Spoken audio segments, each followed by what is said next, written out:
ब्रह्ममुरारिसुरार्चितलिङ्गं निर्मलभासितशोभितलिङ्गम्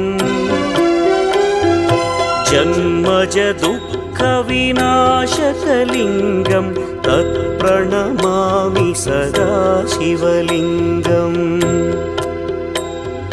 देवमुनिप्रवरार्चितलिङ्गं कामदहन करुणाकरलिङ्गम् रावणदर्पविनाशकलिङ्गं तत्प्रणमामि सदा शिवलिङ्गम्